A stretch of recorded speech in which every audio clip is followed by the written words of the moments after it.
함께 인사하겠습니다. 잘 나오셨습니다. 성도님 얼굴만 봐도 은혜가 됩니다. 사랑하고 축복합니다. 사랑하고 축복합니다. 이사야의 예언 61번째 시간이 되겠습니다. 61번째 시간, 메시아를 통해 베푸시는 구원의 은혜라는 제목으로 말씀의 은혜를 함께 나누겠습니다. 유명인이 남긴 필적이나 그림은 아주 귀중한 가치로 남게 되죠. 예를 들어서 미국이 낳은 롱펠로우라고 하는 위대한 시인이 있었습니다. 그 시인은 아주 재질이 나쁜 그 종이에 시를 한 편 적어 놓았는데요. 그 종이의 값은 정말 가치를 매길 수 없을 정도로 싸디싼 종이였습니다. 그러나 그 종이에 롱펠로우가 그의 시를 기록하였다는 이유로 롱펠로우가 살아있을 때만 해도 그 종이 쪽지 하나가 $6,000에 판매가 되었다고 합니다. 그러니 롱펠로우가 죽은 지금은 그게 수십만 달러의 가치를 가지고 있다고 할 수 있죠. 우리나라에 소 그림으로 유명하신 분이 있죠. 혹시 아세요? 이중섭이라고 하는 화가가 있습니다. 개인적으로 제가 오산중학교를 나왔어요. 서울 오산중학교, 경기도 오산에 있는 오산중학교가 아니라 서울 오산중학교를 나왔는데, 그 오산중학교는 남강 이승훈 장로님이 세운 그런 학교죠. 평안도 정주에 있던 학교가 이제 6.25로 인해서 남쪽으로 내려와서 용산구 보강동에 학교가 세워졌습니다. 이중섭 화가가 이 오산중학교 출신이에요. 그래서 예전에 제 기억에 서울 시립미술관 이런데 이중섭 화가의 작품 전시회가 열리면 의무적으로 가서 보게 했습니다. 그래서 제가 이중섭 그 씨의 그 작품을 꼼꼼히 이렇게 3년 중학교 다니면서 2번을 가서 본 적이 있었거든요. 가서 그 소의 그림을 이렇게 보게 되었는데요. 그 소 그림 중에는 정말 그 은박지도 이렇게 막 허름한 그 은박지에다가 이렇게 소의 형상을 그려놓고 이렇게 작품을 이렇게 그려놓은 것이 있었어요. 그런데 그것이 액자에 이렇게 담겨져 있으니까 굉장히 비싼 값에 거래가 되는 작품이 된 것이죠. 그냥 구겨버리면 그냥 쓰레기통에 집어넣을 수밖에 없는 은박지 하나에 누가 그림을 그렸느냐에 따라서 그 그림의 가치는 정말 값을 매길 수 없을 정도로 이중섭 화가의 작품을 돈 주고 사기가 참 어려울 거예요. 그만큼 누가 그렸느냐에 따라서 그 가치는 굉장히 달라지는 것입니다. 모차르트가요, 어느 레스토랑에서 식사를 하다가 이 악상이 떠오르게 되었어요. 모차르트의 자장가가 바로 그때 나온 것입니다. 모차르트가 밥을 먹다가 뭘 두고 엄마를 봤는지 아이를 재우는 그 어머니를 봤는지 그 자장가의 그 멜로디가 떠오른 거예요. 그런데 당장 무슨 그릴 만한 종이가 없잖아요. 그래서 미국에서는 체크라고 그러거든요. 이 빌이라고 그러죠. 이 청구서 그 얼마 내십시오 하고 하는, 우리는 그 카운터에 가서 얼마입니까 물어보고 카드를 긁든 현금을 내든 하지 않습니까? 그런데 서양 사람들은 전통적으로 미리 식탁에 앉아 있을 때 당신들 밥 먹은 값이 얼마입니다 하고 청구서를 주거든요. 그러면 그 청구서의 값을 보고 거기에 플러스 요즘에는 미국 사람들은 한 20% 정도 팁을 더 얹어서 얼마 결제하십시오 하고 이렇게 청구서를 이제 갖다 주는 경우가 있는데요. 그 모차르트 앞에 있는 그 청구서 그 뒷면에, 그 조그만 그 청구서 뒷면에 이 자장가 악보를 이제 그리게 된 거예요. 여러분, 그 청구서가 만약에 그 모차르트가 예를 들어 10만 원어치 밥을 먹었다 할지라도 그 청구서는 10만 원짜리가 아니겠죠. 모차르트가 그린 건데요. 그것도 가장 처음에 떠오른 그 악상을 그 조그만 청구서에 그 악보를 그렇게 그려놓은 것이라 그것은 가격을 매길 수 없는 굉장히 비싼 청구서가 되었던 것입니다. 여러분, 누가 그렸느냐에 따라서 그만큼 가치가 달라진다면 우리는 과연 어떤 존재인가도 한번 생각해 볼 수가 있죠. 우리는 하나님의 작품입니다. 하나님께서 우리를 창조하셨고 우리를 부르셨고 우리에게 은혜 베풀어 주셨습니다. 하나님은 우리를 구원하시기 위해서 하나님의 아들 독생자 예수 그리스도를 십자가에 달려 죽게 했습니다. 그러므로 우리가 얼마만큼의 가치가 있습니까? 예수님의 가치만큼 우리는 그렇게 귀하고 소중한 존재입니다. 우리가 얼마짜린가? 제가 20대 초반부터, 제가 23살 때부터 교육전도사 생활을 시작을 했거든요. 그러니까 벌써 30년이 훌쩍 넘어가 버렸죠. 그때 그 어린 아이들에게 설교를 했던 기억이 지금도 생생합니다. 설교를 시작한 지 얼마 안 됐을 것 같은데요. 제목이 우리는 얼마짜리일까? 이런 제목이었어요. 그러면서 뭐 이 컵은 얼마짜리지? 뭐 이건 얼마짜리인지 아니? 하면서 애들한테 물어보면 당신은 뭐 지금보다 물가가 훨씬 쌌으니까 뭐 500원이요? 1000원이요? 막 그렇게 애들이 대답을 해요. 그러면 너희는 얼마짜리냐? 이렇게 물어봐요. 그러면 대답을 못해요. 자기가 얼마짜리인지 생각해 본 적이 없거든요. 물론 우리 사람을 돈의 가치로 어떻게 매길 수 있겠습니까? 그런데 제가 아이들에게 너희는 예수님짜리야 이렇게 말씀을 전한 적이 있어요. 우리는 얼마짜리라고요? 예수님짜리다. 예수님이 우리를 위해 십자가 지시고 돌아가 죽으실 만큼 하나님은 우리를 사랑하셨고 예수님도 우리를 사랑하신 그 결과로 우리가 구원을 받게 된 것입니다. 그만큼 하나님은 하나님의 백성이 멸망에 이르기를 원치 아니하십니다. 예레미야 선지자도 이런 말씀을 하셨잖아요. 우리를 향한 하나님의 생각은 하나님이 아신다는 거예요. 재앙이 아니라 멸망이 아니라 미래와 희망을 주는 것이다. 하나님께서 우리를 생각하시는 것, 우리에게 재앙을 주시고자 하시는 그런 생각은 아니시라는 것입니다.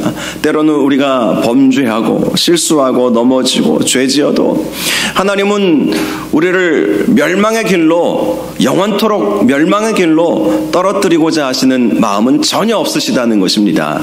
대신 우리가 회개하면 하나님 앞에 다시 나아갈 수 있도록 기회를 주시고 모든 것을 회복시켜 주시고 은혜로 과거의 모든 것들은 다 덮어주시는 하나님이시죠. 하나님은 우리가 하나님 앞에 나아가서 회개하고 하나님 앞에 기도하면 과거를 기억조차 하지 아니하시는 하나님이십니다.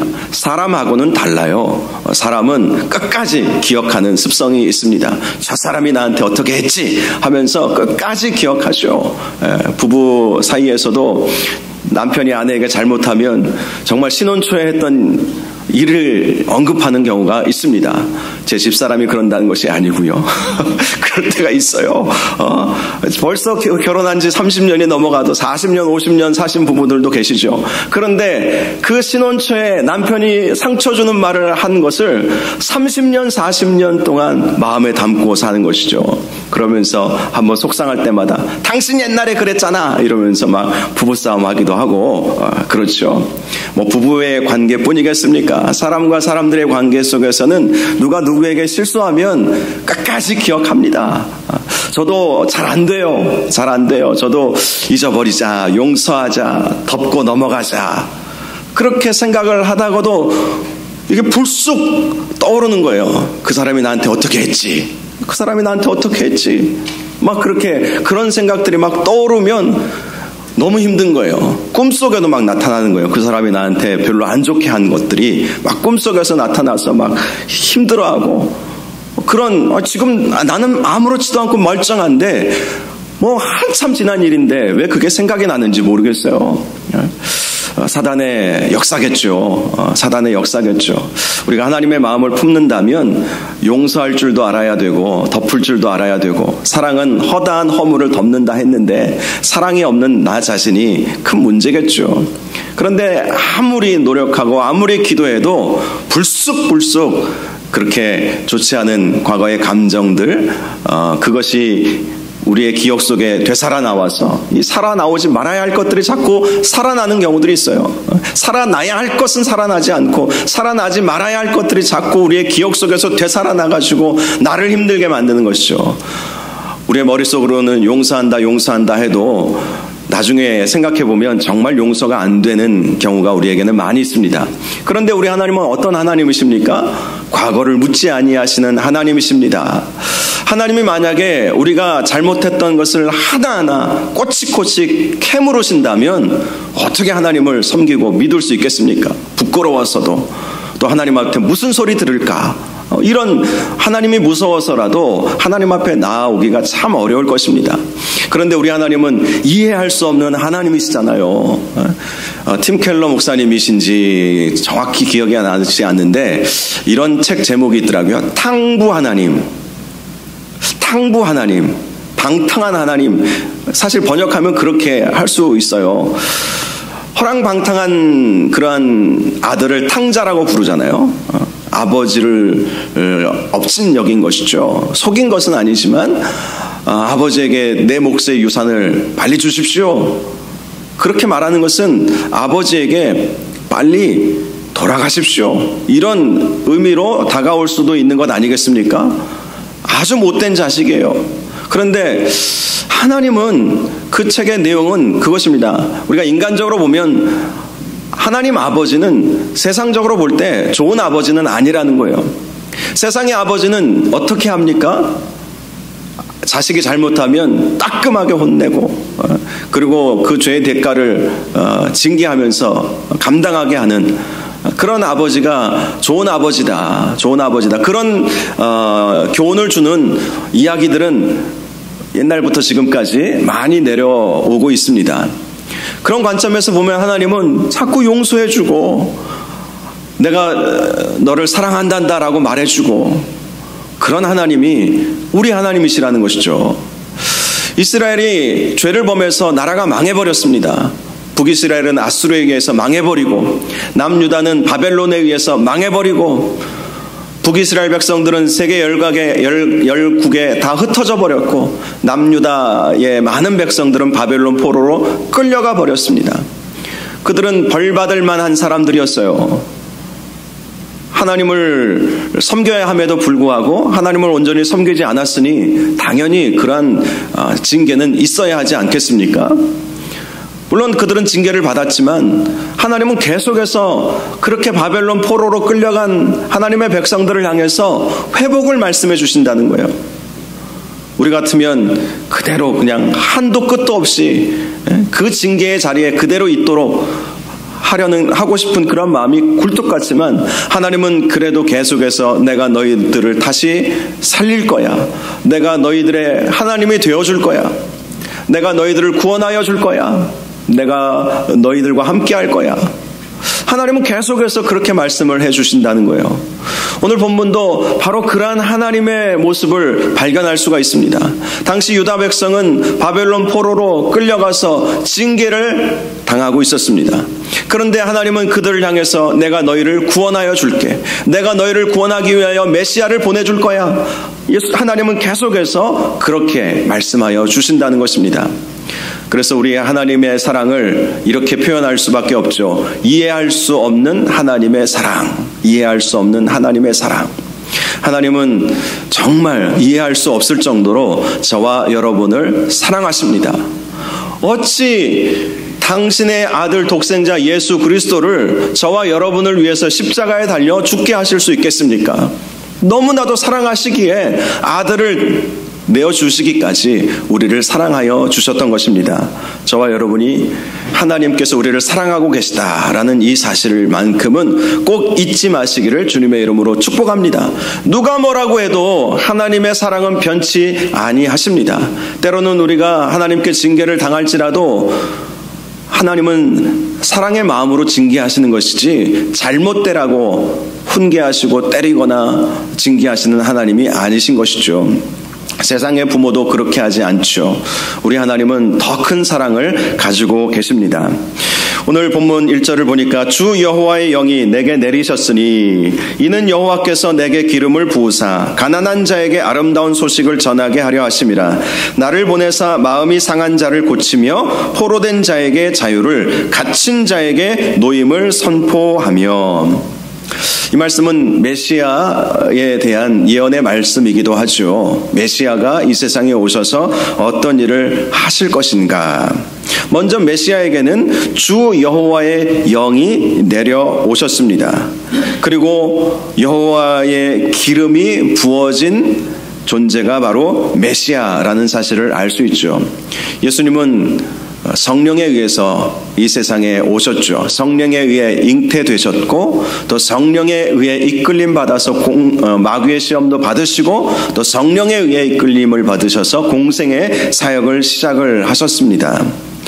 예수님이 이 세상에 오셔서 하시는 일은 가난한 자에게 아름다운 소식을 전하는 것, 그리고 마음이 상한 자를 고쳐주는 것, 포로된 자에게 자유를 주는 것, 갇힌 자에게 노임을 선포하는 것이다 라고 말씀하십니다.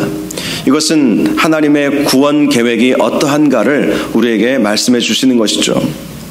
이 말씀에 가난한 자, 또 마음이 상한 자, 포로된 자, 갇힌 자가 1차적으로 누구였겠습니까? 포로로 끌려간 유다 백성들이죠.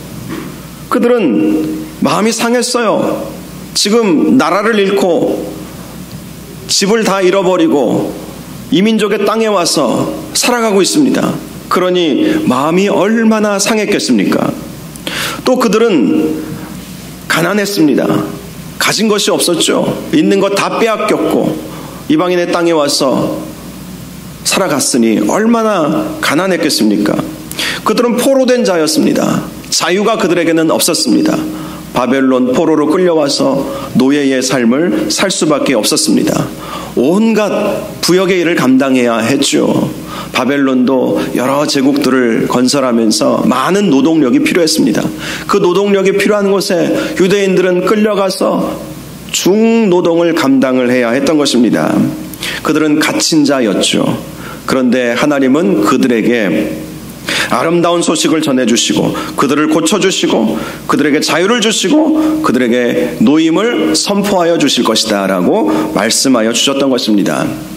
이 말씀은 예수님께서도 누가복음 4장 18절에서 이 이사야 선지자의 예언의 말씀을 인용하시면서 예수님이 이 세상에 왜 오셨는지 예수님의 그 사명을 직접 말씀해 주실 때 사용한 본문이기도 합니다. 오늘 본문 1절과 2절이 누가복음 4장 18절 19절에 그대로 나와 있어요. 이사야 선지자가 일러 이르시되 라고 하시면서 이 말씀을 인용하시면서 내가 이 일을 하기 위해 왔다라고 분명히 말씀을 하셨습니다. 2절을 보면 여호와의 은혜의 해와 우리 하나님의 보복의 날을 선포하여 모든 슬픈 자를 위로하되 라고 말씀을 합니다. 은혜의 해는 희년을 말합니다. 희년. 하나님은 율법을 통해서 희년이라고 하는 제도를 만들어 주셨습니다. 어떤 사람이 빚을 졌어요. 그래서 그 빚을 갚기 위해서 내가 가지고 있는 것을 저당을 잡힙니다. 그러면 50년째가 되는 희년이 되면 다시 원주인에게 돌아갈 수 있도록 해주신 것, 이것이 바로 희년이었습니다. 그래서 이 희년을 은혜의 해라고 말씀하는 거예요. 큰 돈을 빌렸어도 물론 그것을 악용하면 안 되겠지만 50년째 희년이 되는 날에는 다시 원상회복, 그것을 영어로 리셋한다고 그러죠. 여러분 핸드폰이 잘 말을 안 들으면요 리셋을 시켜줘야 돼요. 리셋. 제가 핸드폰이 좀 막 느려가지고 여기 삼성전자 서비스 센터에 가지고 갔더니 그 핸드폰을 고치는 그 기사분이 이 말을 해주더라고요. 고객님, 이 핸드폰을 잘 쓰려면요 리셋을 자주 해주셔야 돼요. 그러면서 한 번씩 정기적으로 껐다가 키라는 거예요. 리셋 시키라는 거예요. 껐다가 켜라. 껐다가 키고, 그리고 우리가 이제 어플을 키고 뭐 유튜브를 보고 이러면서 이 핸드폰에서, 스마트폰에서 뭐 프로그램들을 이렇게 이제 불러오잖아요. 그러다 보면 그게 저장 저장이 다 되어 있거든요. 그러다 그게 쌓이다 보면 스마트폰이 느려지니까 모두 지우기를 눌러서 한 번씩 지워주라는 거예요. 다 지우라는 거예요. 새롭게 하라는 거예요. 그래야 핸드폰을 오래 쓸 수 있고 배터리도 오래 쓸 수 있다. 그 이야기를 해주더라고요. 기계도 리셋할 필요가 있죠. 하나님은 바로 이렇게 리셋할 수 있는 때를 만들어 주셨는데 그것이 바로 희년이었고 그것은 이스라엘 백성들에게 은혜의 해였던 것입니다. 하나님은 예수 그리스도를 이 세상에 보내셔서 예수 그리스도를 믿기만 하면 리셋되게 하시는 거예요. 우리가 죄를 지었던, 실수했던, 넘어졌던 하나님은 예수 그리스도를 믿기만 하면 새롭게 보라 내가 새 것이 되었도다 라고 하시는 그 말씀처럼 새 것이 되도록 그렇게 만들어 주시는 것이죠. 예수 그리스도를 믿는 그 믿음이 우리를 새롭게 하는 역사가 있게 하는 것입니다.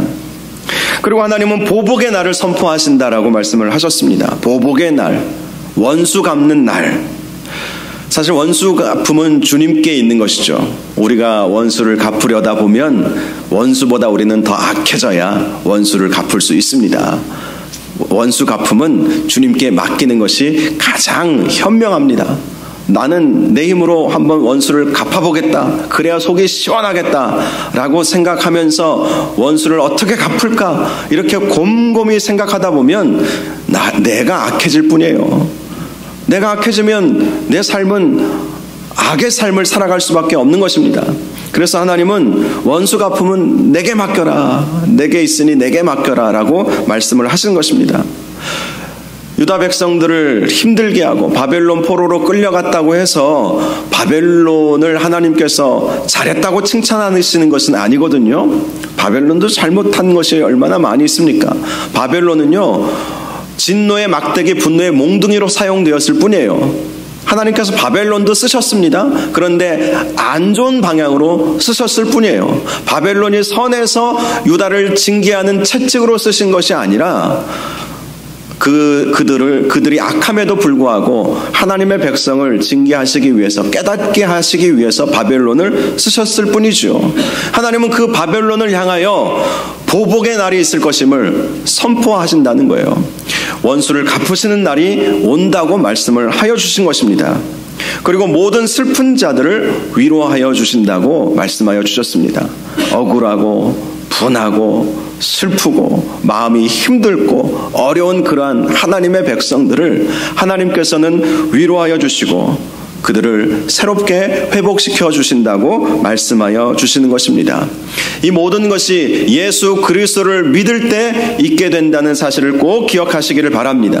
우리가 예수 그리스도를 믿으면 우리가 비록 가난한 자라 할지라도 아름다운 소식이 전해지는 은혜가 있을 것입니다. 우리가 비록 마음이 상한다 할지라도 하나님께서 그 상한 마음을 고쳐주실 거예요. 예수 그리스도 앞에 나아가면 우리의 상한 모든 마음들이 치유함을 받게 됩니다. 우리가 포로되고 갇혀 있을지라도 예수 그리스도 앞에 나아가면 그 억눌림으로부터 자유함을 얻게 될 것입니다. 사단은 계속해서 우리를 억압하죠. 우리를 가두려고 합니다. 그러나 예수 그리스도를 믿기만 하면 사단 권세, 사망의 권세에서 해방되었음이라 라고 하신 말씀처럼 해방되는 은혜가 있게 된다는 사실을 꼭 기억하시고 우리가 예수 그리스도 안에서 이러한 은혜를 누리실 수 있기를 바랍니다. 3절에도 무릇 시온에서 슬퍼하는 자에게 화관을 주어 그 죄를 대신하여 기쁨의 기름으로 그 슬픔을 대신하여 찬송의 옷으로 그 근심을 대신하시고 그들이 의의 나무 곧 여호와께서 심으신 그 영광을 나타낼 자라 일컬음을 받게 하려 하심이라 라고 말씀을 합니다.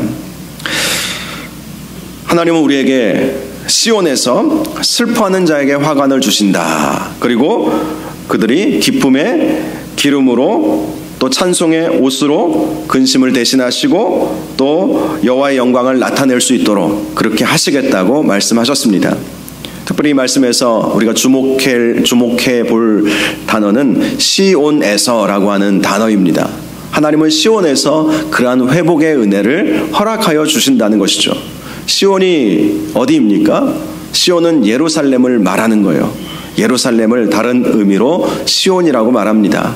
시온산이 바로 예루살렘을 말합니다.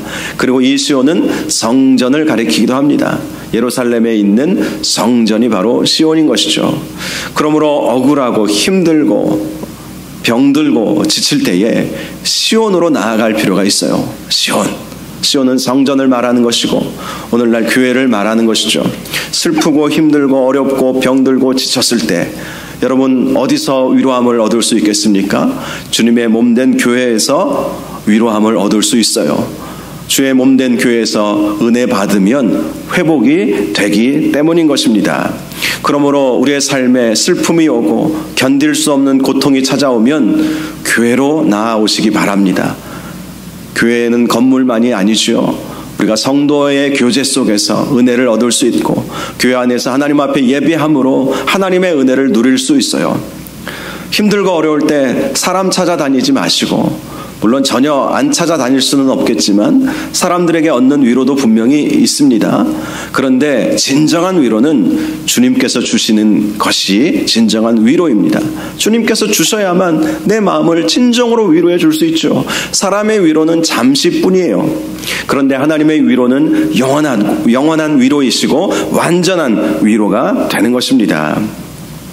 4절 이하의 말씀을 보면 바벨론 포로에서 돌아온 유다 백성들을 통해서 예루살렘이 회복될 것임을 말씀해 주고 있습니다. 그들은 오래 황폐하였던 곳을 다시 쌓을 것이며 예부터 무너진 곳을 다시 일으킬 것이며 황폐한 성읍 곧 대대로 무너져 있던 것들을 중수할 것이다 라고 말씀을 합니다.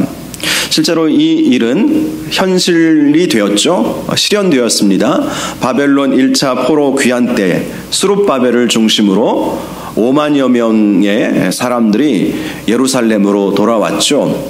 우리가 지난주 오후에 느헤미야에 대한 에스라에 대한 말씀을 살펴보았죠. 이제 다음 주는 느헤미야에 대한 말씀을 살펴보면서 이 바벨론 포로 귀환의 역사를 자세하게 제가 설명을 드렸습니다. 1차 포로 귀환 스룹바벨을 중심으로 이루어졌습니다. 바벨론 포로로 끌려간 지 몇 년 만에 이루어졌을까요? 70년 만에. 이 70년 만에 바벨론 포로에서 풀려날 것이다 라고 하는 것은 이사야 선지자, 예레미야 선지자를 통해서 이미 예언되어진 말씀이기도 합니다. 자, 70년 만에 1차 포로 귀환이 이루어졌어요. 그 1차 포로 귀환을 이끌었던 사람은 스룹바벨이었습니다. 스룹바벨이 제일 처음 했었던 일은 성전을 재건하는 일이었습니다. 70년 전 바벨론이 유다를 무너뜨렸을 때에 예루살렘뿐만 아니라 예루살렘 성전을 완전히 무너뜨렸죠. 성전을 회파시켜 버렸습니다. 그리고 성전에 있던 모든 기물들도 다 빼앗아 바벨론으로 가지고 가버렸어요. 그런데 스룹바벨은 성전 기물을 다 가지고 그렇게 예루살렘으로 돌아가서 예루살렘 성전을 다시 재건할 수 있게 되었던 것이죠. 자, 2차 포로 귀환은 1차 포로 귀환으로부터 80년 후에 이루어졌습니다. 2차 포로 귀환을 이끌었던 사람이 누굴까요? 지난주에 말씀을 나누었듯이 에스라입니다. 에스라가 남자만 2천여 명을 이끌고 예루살렘으로 갔어요. 남자만 2,000명이라 하면 그에 딸린 식솔들까지 합하면 한 10,000명 정도는 따라갔지 않았을까 싶습니다. 에스라가 중점적으로 하려고 했던 사역은 하나님의 말씀을 가르치는 것이었어요. 성전은 건축되어 있었지만 예배는 드려지고 있었지만 하나님의 말씀이 없으니까 당시 유다 백성들이 힘을 얻을 수 없었던 거예요. 여러분, 우리에게 있어서 영적인 힘은 말씀을 통해서 오게 됨을 꼭 기억하십시오. 우리가 영적으로 지치고 힘들면 우리에게 힘을 주는 것은 말씀을 통해서입니다. 말씀을 읽다 보면 우리의 영안이 밝아지고 우리의 영혼이 건강해지고 그리고 우리가 하나님과 더 깊은 교제를 나눌 수 있게 되고 하나님의 말씀을 통해서 우리의 영이 살아나니까 우리가 회복되는 거예요. 당시 유다 백성들은 하나님의 말씀을 제대로 알지 못했습니다. 그래서 에스라가 80년 만에 다시 왕의 허락을 받아서 예루살렘으로 돌아갈 수 있게 된 것이죠. 그로부터 13년 후에 3차 바벨론 포로 귀환이 있었습니다. 그 3차 바벨론 포로 귀환을 이끌었던 사람은 누굴까요? 느헤미야입니다. 느헤미야가 했던 일은 예루살렘 성벽을 재건하는 일이었어요. 어느 날 느헤미야에게 고국 땅의 소식이 들려왔습니다. 자기가 태어난 곳은 아니었지만 항상 유대인들은 자기 고국은 예루살렘, 이스라엘이라고 생각을 했기에 자기 고향 땅, 고국 땅의 소식을 들었는데 여전히 예루살렘 성벽이 회파되어져 있어서 성문도 다 없어져 버리고, 그러니 계속해서 이민족들이 쉽게 쳐들어온다는 거예요. 침략해 온다는 거예요. 과거 시대에는 이 성벽을 튼튼하게 지었잖아요. 만리장성도 마차가 몇 대가 지나갈 수 있는 그런 크기로, 높이로 그렇게 짓지 않았습니까? 그런 예루살렘 성벽이 무너져 버린 거예요. 그 무너진 채로 계속해서 방치되어 있었던 것입니다. 그 소식을 느헤미야가 듣고 안타까운 마음이 들어서 왕에게 가서 예루살렘으로 보내주십시오. 제가 예루살렘 성벽을 재건하고 싶습니다. 허락을 받아서 얼마를 데리고 갔는지는 기록이 없기 때문에 알 수는 없지만 적지 않은 사람들을 데리고 예루살렘으로 갔던 것으로 우리가 알 수 있습니다. 그렇게 해서 예루살렘 성벽을 재건하게 된 것이죠. 오늘 4절 말씀, 그것이 그대로 이루어지게 되었다는 것을 알 수가 있습니다.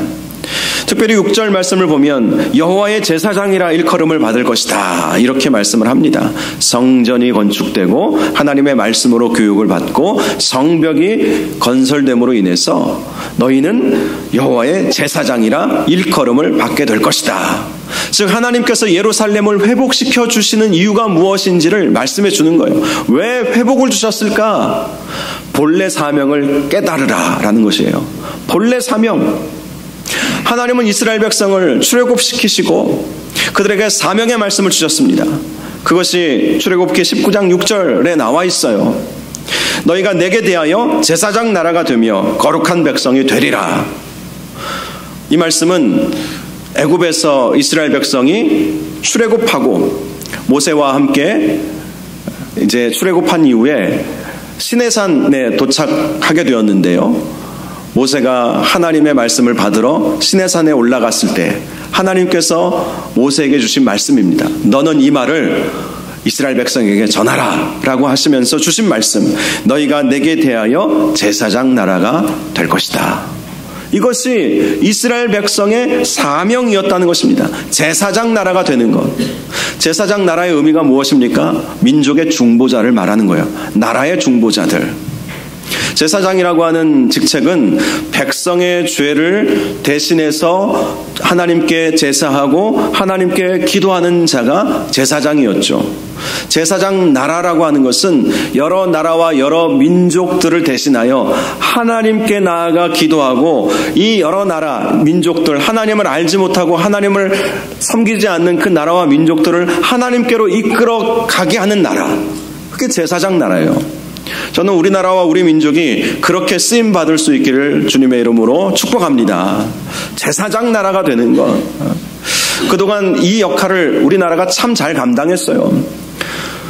제가 미국에서 박사 논문을 썼을 때가 2007년도, 8년도 그때 마무리를 했기 때문에 그때 나온 자료들을 가지고 논문을 썼습니다. 15년 전 논문들이죠. 그 자료들이겠죠. 그때 우리나라에서 선교사를 3만 명 이상 파송한 것으로 제 기억에 3만 5천 명인가 파송한 나라라고 이렇게 자료가 나와 있었어요. 그리고 미국 다음으로 선교사를 많이 보내는 나라로 인정을 받고 있는 때였습니다. 오늘날도 물론 많은 선교사님들이 나가 있지만 그 3만 5천 명이라는 숫자는 지난 15년 동안 점점점 줄더니 지금 2만 명대로 줄어버렸어요. 선교의 열정이 그만큼 식어져 버린 것이죠. 제가 대학 다닐 때에는 선교한국이라고 하는 대학생 집회에 가면 앉을 자리가 없었어요. 그만큼 수천 명의 청년들이 나를 보내소서, 나를 보내소서, 가든지 보내든지 하겠습니다 이러면서 하나님 앞에 간절히 기도하고 세계 복음화를 위해서 눈물을 흘린 적이 있었는데요. 그런데 제가 몇 년 전에 그 선교한국 대회를 가보니까 자리가 텅텅 비어 있는 거예요. 자리가 텅텅 비어 있는 거예요. 젊은 청년들도 선교에 대한 관심을 갖지 않습니다. 심각한 문제인 것이죠. 여러분, 이스라엘이 왜 망했을까 한번 생각해보면 답은 분명합니다. 사명을 잃어버리니까 망한 거예요. 제사장 나라가 되리라 라고 말씀하여 주셨는데 이스라엘은 그 사명을 감당하지 못했습니다. 우리는 이스라엘의 역사를 잘 알지 않습니까? 이스라엘이 이방의 빛으로서 또 제사장 나라로서의 사명을 감당한 일이 얼마나 되었을까요? 광야 40년은 그렇다 치고 사사시대 더 그렇다 치고 적어도 다윗시대 이상부터는 정말 이 제사장 나라가 되는 이 사명을 감당해야 되는데 잘 감당하지 못했어요. 선민사상에 사로잡혀가지고 안 보인 것이죠. 하나님의 뜻이 안 보인 거예요. 하나님께서 우리에게 주신 사명이 안 보인 겁니다. 그러니 사명 감당하지 못하니까 어떤 일이 벌어졌습니까? 이방 나라들에게 먹혀버리는 거예요. 이방 나라들에게 하나님을 전파하고 하나님을 선포하고 하나님을 예배해야 할 사명이 이스라엘에게 있었는데 오히려 이방 나라들의 신을 수입하고 그들의 신을 섬기고 하나님만을 예배해야 할 하나님의 성전에서 바알 제단을 쌓지를 않나 아세라 목상을 세우지를 않나 1월 성신을 바라보면서 예배하지를 않나 그렇게 사는 사람들에게 나아가서 그것은 거짓신이다. 그것은 우상이다. 참 신실하신 하나님만을 바라보아야 합니다. 하나님만을 섬겨야 합니다. 이스라엘 하나님은 이스라엘만의 하나님이 아니시라 온 민족의 하나님이십니다 하면서 선포했어야 할 것이 이스라엘의 사명이었다는 것입니다. 그런데 그 사명을 감당하지 않으니까 하나님께서 내치신 것이죠. 영국의 설교가 스펄전 목사님은 사명이 있는 자는 죽지 않는다 이런 말을 했어요. 사명 감당할 때까지 생명을 보존하신다는 그런 의미도 있지만 하나님은 우리가 사명을 감당하려고 할 때 힘 주시고 생명 주시고 은혜 주시고 능력 주신다는 말씀으로 해석할 수도 있습니다. 사명 감당하면 하나님께서 힘 주시는 거예요. 사명 감당하려고 몸부림치면 하나님께서 우리에게 은혜 주시는 거예요. 그런데 내 사명이 무엇인지 망각해버리면 은혜는커녕 있던 것마저 다 빼앗겨 버리는 것이 이스라엘 역사가 주는 교훈인 것입니다. 여러분, 우리는 사명을 잘 감당해야 합니다. 우리 각자에게 하나님께서 주신 사명들이 있어요. 구체적으로는 우리가 복음을 전하는 것은 모두에게 주어진 사명이지만 또 각자 개인에게 주신 사명들이 있죠. 그것을 개인의 부르심이라고 표현할 수도 있습니다. 콜링이라고 영어로 표현할 수 있어요. 각자에게 주시는 사명이 있어요. 그 사명은 각자에게 주신 은사가 무엇인지를 발견하면 확인할 수가 있습니다. 내 사명이 무엇일까? 하나님께서 나에게 주신 특별한 은사가 무엇인지를 확인하면 사명이 무엇인지 알 수 있고요. 그 사명 감당하기 위해서 몸부림치며 사는 인생은 결코 망할 수가 없습니다. 왜죠? 하나님이 그 마음 아시고 사명 감당할 수 있도록 은혜 주시고 믿음 주시고 능력 주시고 필요한 모든 것들도 채워주실 것이기 때문인 것입니다. 그래서 사명이 무엇인지 아는 것이 참 중요해요. 은사를 발견하고 그 은사를 활용하고 그 은사를 계속해서 개발함으로 하나님께서 나에게 주신 사명이 무엇인지 깨닫고 그 사명을 이룰 때 우리는 결코 망하는 길로 가지 않게 될 것입니다. 7절을 보면 그렇게 사명을 감당할 때 오는 복에 대해 말씀해 줍니다. 너희가 수치 대신에 보상을 배나 얻으며 능욕 대신에 몫으로 말미암아 즐거워할 것이라. 그리하여 그들의 땅에서 갑절이나 얻고 영원한 기쁨이 있으리라. 할렐루야.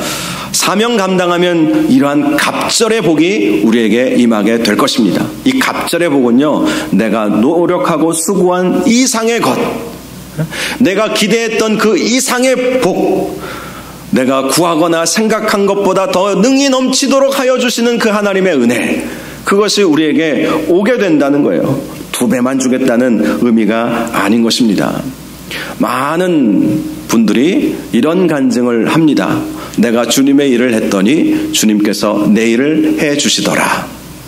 이 간증을 저도 여러분도 하실 수 있기를 바랍니다. 주님을 위해 충성했더니, 주님께서 나에게 주신 사명 감당했더니 주님께서 예기치도 않은 은혜를 주셨네요. 그 주님을 찬양합니다. 그 주님을 찬양합니다.